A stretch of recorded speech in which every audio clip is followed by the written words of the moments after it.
Today we're going to talk about living things, the tiny stuff that makes you, you. Every cell in your body contains the entire recipe for making you, you. It tells your body how to grow, and it tells your body how to look.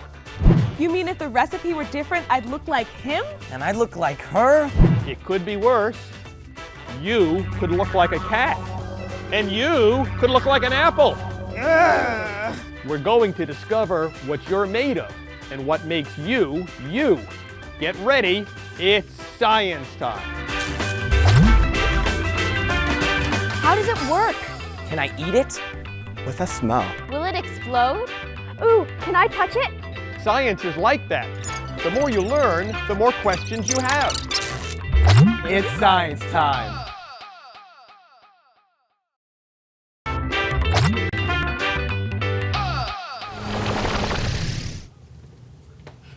Where is he? And what's this? Legos? Oh, I just picked up this Lego. Whoa! Oh, I'm sorry. Stop staring us like that. What are you doing down there? I was just picking up a Lego that I dropped. How do you like it so far? What is it? This is an accurate replica of me. Dr. D, that looks nothing like you. Well, actually, this is just the beginning. You see, this is a part of my big toe, and each one of the Legos represents a cell. The yellow ones are skin cells, and the red ones are nerve cells. Wait a minute, Dr. D. Aren't cells really, really small, like microscopic small? Yeah, we learned about this in school. Every living thing is made up of little building blocks called cells. There are all kinds of them. Muscle cells, nerve cells, skin cells. Somebody can have 1 million cells in their body. Actually, it's more like over 10 trillion cells in a body. 10 trillion? 10 trillion, yeah. How are you going to get 10 trillion Legos? I plan to order them online this afternoon. I'm really anxious to get this done. You think I can have them by tomorrow? Dr. D, I don't think he'll ever come. Besides, how big is a person made out of 10 trillion Legos? We can do a quick calculation here. Let's see, considering the average size of a cell and the adult human male, that comes out to about a half a mile, about twice the height of the Empire State Building. Don't you think there'd be a problem with that, Dr. D? Yeah, I think I'm gonna have to reinforce this table. Do you have some other kind of plan? Well, there's always a plan B. Yeah. How about we get a microscope and look at microscopic things, make small things look big? That's a good plan. That's better. Sounds like a new science adventure. Cells, the microscopic building blocks that make up all plants and animals. Mitosis, the process by which cells divide in plants and animals to produce more cells. Genetic code, the recipe for making a living organism. It consists of a code with 4 symbols. DNA, the long molecules that contain a string of shorter molecules, each representing 1 of 4 symbols of the genetic code. Paramecium, a single-celled organism that is typically found in pods. Cell nucleus, the control center for a cell and the container for the genetic code. Molecule, a collection of atoms that are stuck together. Chromosome, a long molecule that contains the long strand of DNA.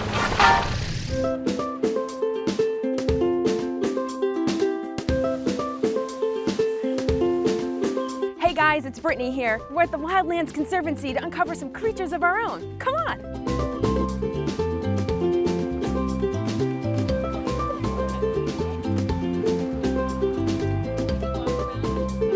Today we're uncovering rocks and looking for macroinvertebrates in the Little Lehigh Creek.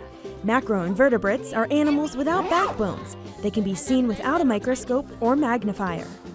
So how do we go about finding some of these creatures? The best way is to come to the edge of a stream, go in right on the edge or just a few feet into the water and pick up rocks.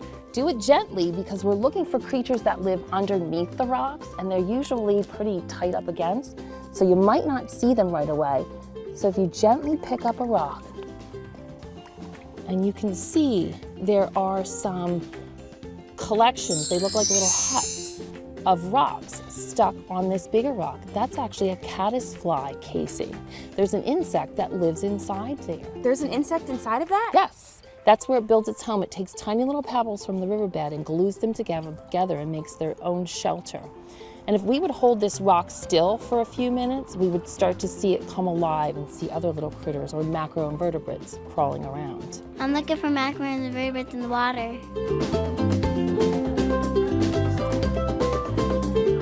So what did we find in this sample of creek water? Well, I pulled some rocks out and I let them sit in this tray for a little while. Over in this corner, you can see crawling on the edge of the tray is a caddisfly larva. That's the macroinvertebrate that creates the little stone structures on the rocks. I'm bringing a sample from the river back to Dr. D. Well, that's all for me today. For Science Time, I'm Brittany Garzolo. Paramecia are so small that you need a microscope to see them. And we have some in the pond water that you brought back from your field trip. Really? And let's see if I can, there's one right there. Wow. He's not moving around very much, so that's good. That means that I could actually go up to even a higher power and see if we can see his insides in a little more detail. He's moving a little bit, so how does he move? Well, you see, he's got these hairs all around the outside. Can you see him there? Right there. They're called cilia.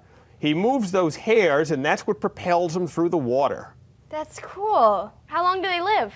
Well, probably about a couple days to a week, but I would say that under the microscope here probably won't last more than 15 minutes. Hey Josh, want to hear a joke? Okay. What did one cell say to his sister cell when she stepped on his toe? What? Mitosis! Our alphabet is a code consisting of 26 letters. Put the letters S-N-O-W-M-A-N together and we get snowman. But just like with the recipe, splitting the word snowman into snow and man gives codes for two different things, neither of which represents a snowman. The genetic code uses 4 characters, only the characters are actually 4 different chemicals.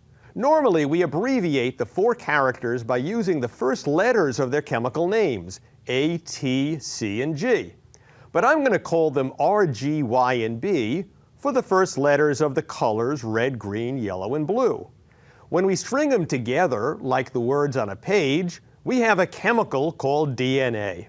A chromosome is a long chemical that contains the long strand of DNA, which contains the genetic code for an organism. One ordering makes someone who has blue eyes, another brown eyes. One makes a human being, while another makes an artichoke. DNA stands for deoxyribonucleic acid. DNA is a double helix. A helix because it twists like a spiral staircase, and double because it is a pair of helices. The 2 strands making up the double helix are side by side, and here is the really important part. If there's an R on the left, then there will always be a G connected to it on the right. So R goes with G, like they're best buddies. And similarly, Y goes with B. This pairing makes it possible for our cells to divide and make exact duplicates. Before a cell divides, the strands come apart, and each one picks up just the right partners to make 2 new, identical double helices, one in each of the 2 new cells. Let's go on a field trip. Have you ever wondered how you're hardwired? I'm here at the Da Vinci Science Center in Allentown to find out.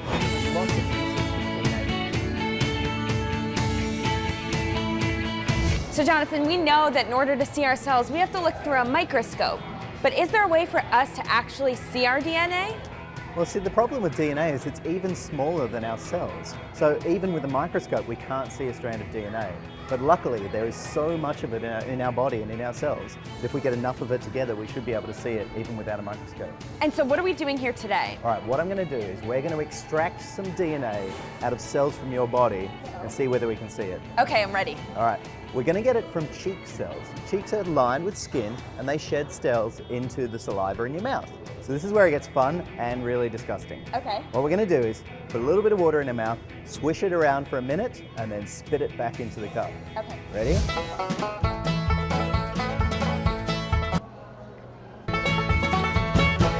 Now, as I said, we've got lots of things in there besides our cheek cells, so we want to clean it up a bit. What we're going to do is we're going to add some sodium chloride solution, which is just a solution of normal table salt. And then what we're going to do is put a lid on, gently mix it. That should clean up all of those cells, and now we can start getting the DNA out of them. So at the moment, the DNA is inside the nuclear membrane, which is inside the cell membrane. We've got to break those open to get it out. Okay. So membranes are made of lipids, which is another word for fats. And a chemical that's really good at breaking down fats is detergent, as you know if you ever washed up the dishes. That's right, it is. So let's add about 20 drops of detergent, and that should start breaking down all those membranes. So once we do this and mix it again, that DNA should come out of the cells and start floating around inside the liquid. And it's going to be dissolved in there, so we won't be able to see it yet. Now, what we're going to do is we want to actually have the DNA come out of solution. So we're going to add isopropyl alcohol very carefully so it floats on top of the water. And what's going to happen when we do that is the DNA will move up into the alcohol, but it can't dissolve in alcohol, so it will actually become a solid again, and we should be able to see it.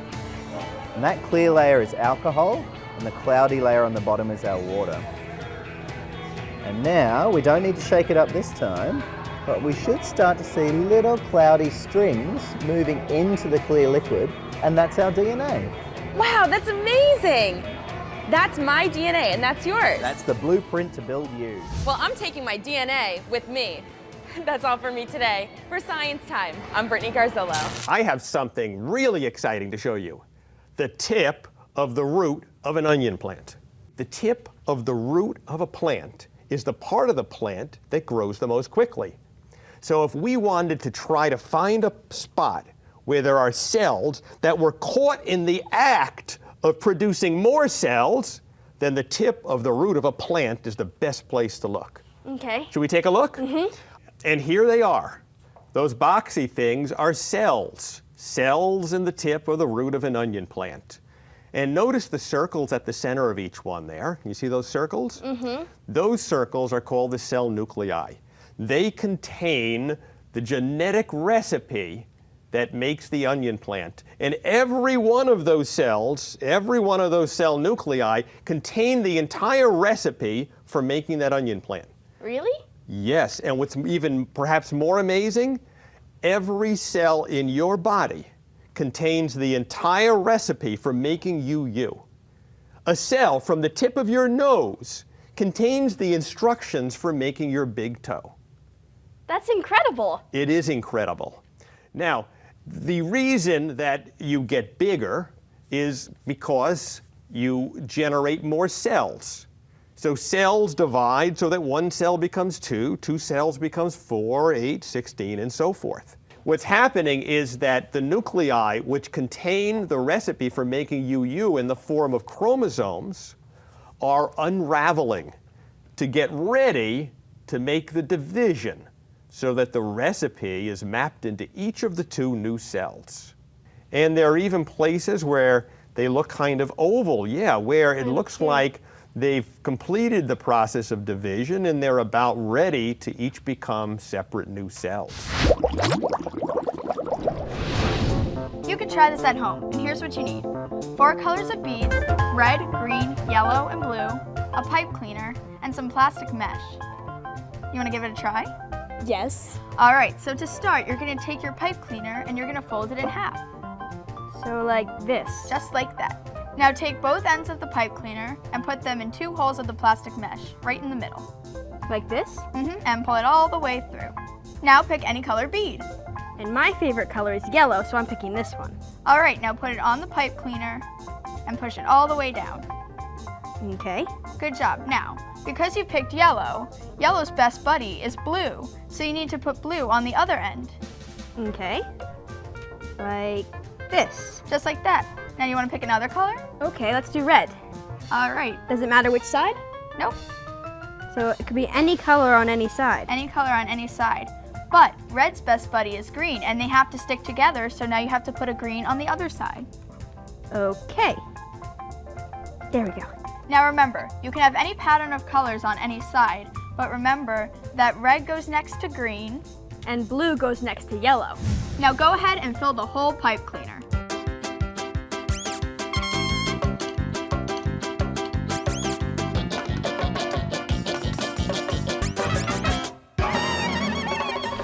So the final step of creating your double helix of DNA is to take the whole thing and gently twist it. Like this. Perfect. And that's it. And you've just made a model of DNA. Now, I've got a question for you. What do you call two people with the same genetic code? Identical twins. Look, a microscope. That's not a microscope. A microscope makes small things look big. This is a telescope. It makes far away things look close. What do you think it's pointed at? What do you think it's pointing at? Stop scaring us like that. No, seriously, it's aimed at the planet Saturn. Ooh, I want to see. We'll take a look right through there. No, you're kidding me, right? It looks like you're dangling a picture of Saturn in front of the telescope. Now, why would that surprise you? Cool. Where is Saturn? I mean, in the sky. Right up there. But that's just a star. Well, looks like a star. It's really the planet Saturn, but it's so far away, it just looks tiny. Can we go there? My car's in the shop. Could we borrow your father's car? Sure. How long will it take to get there? Well, let me do a quick calculation here. I would say about 1,700 years. What do you think? Well, what are we waiting for? Hey, wait a minute. We need a rocket ship to get there. Right, Dr. D? Exactly, but even a rocket ship would take a long time. It would take 2.5 days to get to the moon and over 6 months to get to Mars. But our warp cruiser that we've developed in the lab will get you there much, much faster. So hang on for an out-of-this-world adventure! Welcome to the warp cruiser. Our first warp stop will place you in orbit around the moon. You weren't kidding. What a trip. What are those dark areas on the moon that look like a face, even from Earth? Those are places where lava flowed on the moon billions of years ago. When the lava cooled and hardened, it formed a dark-colored rock called basalt, like you find in the Hawaiian Islands. What about the circles? Those are craters. They were formed by rocks from space called meteoroids or asteroids, which have been banging into the moon for billions of years. Hang on, this ship is going to take you to the surface of the moon. No. I'm afraid to look. Are we still alive? Yes, you're still alive, and welcome to the moon. Do you like to step outside? Without spacesuits? There's no air. Don't worry about the lack of air, or the temperature, which goes up to 250 degrees in the daytime and down to 250 below at night. The ship has thrown a protective force shield around you, developed right here in the lab. Look up in the sky. There's Earth. Oh no, half the Earth is missing. The Earth goes through phases like the moon. The part that looks like it's missing is just the part of the Earth where it's nighttime. Oh good. I wouldn't want to go back to half an Earth. And of course, the sky is black on the moon, even in the daytime, because there's no air. Hey, look at this interesting rock. That's a very important type of moon rock called a northocite, and it's also found on Earth. There are no rocks on Earth as old as the one that's in your hand. I think it's time to go back to the ship. Telescope, a device containing a series of lenses and mirrors that make faraway things look much closer. Robotic spacecraft, a spacecraft that carries instruments, such as video cameras, instead of people. Orbit, the curved path that one object follows around another object, due to the force of gravity, like the planets circle the sun. Solar system, our sun and the collection of planets, moons, asteroids, and comets that orbit the sun. So where to next? We'll make a quick pass by Mercury. As the closest planet to the sun, it gets as hot as 800 degrees, and it looks a bit like the moon. But before we fry, let's make our warp jump to Venus. Venus looks all whitish. Well, it's completely covered by clouds, but not the nice kind of water clouds we have on Earth. The temperature on the surface is 900 degrees, and the air is 100 times thicker than ours. How can it be even hotter than Mercury? Its atmosphere is composed almost entirely of carbon dioxide, a greenhouse gas. Venus is now experiencing what we call a runaway greenhouse effect. Could that ever happen on Earth? Possibly. It's certainly a good reason to take care of our environment. Can we visit the surface? Are you kidding? It's 900 degrees down there. Please. Well, okay, but you can't leave the spaceship. It looks so uninviting. I'm beginning to feel hot. Hey, what's burning? I think it's us. Hang on for an emergency warp jump into orbit around Mars. Whoa. It's so beautiful. And look at that polar ice cap. It kind of looks like Earth. That's right. Although Mars is similar to Earth in many ways, it's a cold desert world. The temperature on the equator during the summer might get warm, even over 70 degrees. But at night, the temperature plunges to more than 100 degrees below zero. Let's land so you can go outside. Beautiful. Look at the color of the ground. Do you think we could walk around without the shield? No, that would be dangerous. The air on Mars is unbreathable, mostly carbon dioxide. But it's also very, very thin. I'm afraid that astronauts who come to Mars will have to wear a full spacesuit. Why are most of the rocks so red? The red color is due to iron oxide, rust. I'm afraid it's time to go back to the ship. I'm going on a space mission to land on the surface of the sun. How are you gonna do that without getting burned? Easy. I'm gonna go at night. What did Mars say to Saturn? Give me a ring sometime. What kind of songs do the planets listen to? I give up. Neptune's. Okay, smart guy. How do you put a baby astronaut to sleep? I don't know. You rock it. Get it? Rock it! Finally, we're gonna go by the gas giants, Jupiter, Saturn, and some of their moons. Here we go. Now we're passing Jupiter and two of its moons. The volcanic moon Io and the ice moon Europa. Scientists believe there's an ocean of liquid water under the ice of Europa. And now Saturn with its spectacular rings. And the large moon Titan, the only moon in the solar system with an atmosphere. Let's dip below the clouds for a moment. Those riverbeds were not carved by water. Titan's atmosphere contains methane, the stuff that comes out of a gas stove. But there's no oxygen in the atmosphere, so it can't burn. But here's the interesting thing. It's 270 degrees below zero down there. And at that temperature, methane turns to liquid. So on Earth, we have water rain, water lakes, and water rivers. But on Titan, they have methane rain, methane lakes, and methane rivers. Hang on for our warp jump back to Earth. And finally, we're home. Wow, that was quite a trip. But I'm still sad about Pluto. Don't worry about Pluto. It hasn't been forgotten. There's a spacecraft on its way there right now called New Horizons. It'll get there in 2015. And it's going to send some really great pictures back. Wow, I feel a lot better, thank you. I'm really glad that astronauts went to the moon. I hope they go back. And to Mars, and other planets. Me too, but that won't happen for a while. Meanwhile, we're going to have to use our robotic spacecraft to explore the planets and telescopes right here on Earth. This is a really nice telescope, but it's kind of small. What are you saying? This is my favorite telescope from when I was a kid. Oh, it's really nice. It's just, I've seen pictures of bigger ones. I'm only kidding. You're right. There are much bigger telescopes that are used in research and for public viewing. Would you like to see one? Yeah. Well, I think it's time for a Field trip. Let's go on a field trip.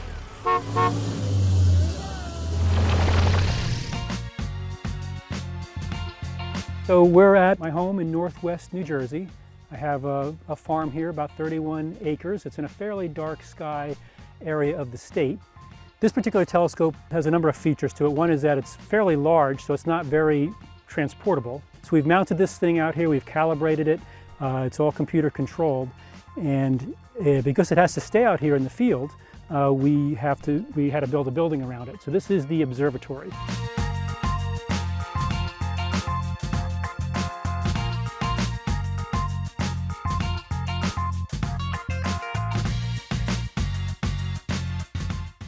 primary instrument is the large one, which you see the tub here going all the way up. And you can see we have a camera attached to the end of it, and that's what we use for collecting the data. So a telescope is like a bucket that collects light. So you can imagine a bucket in a rainstorm. Okay, the larger diameter bucket or the larger size bucket will collect a lot more light than a smaller bucket. So when it comes to telescopes and collecting light, bigger is better. So there's primarily two ways to move the telescope. We can move it manually by hand with this wireless controller, and then we can also use the computer, and we normally use the computer for targeting specific objects. Emily first came to Astronomy Club when she was 10 years old, in 5th grade. What got you interested in this? My dad, since I was very young, he had binoculars, and I would kind of take them from his room half the time, or he'd be outside with me and he'd show me different constellations, you know, Big Dipper and everything. Tell me some of the most spectacular things you've seen through this large telescope.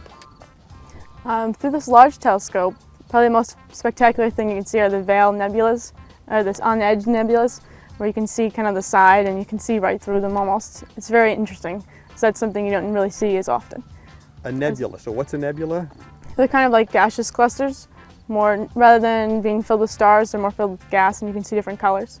So it's like lit up gas in space. Yes. So what are some of the coolest things you've seen through this telescope? One of my favorite objects to look at is galaxy clusters, because a telescope this size can collect enough light where you can actually see other galaxies.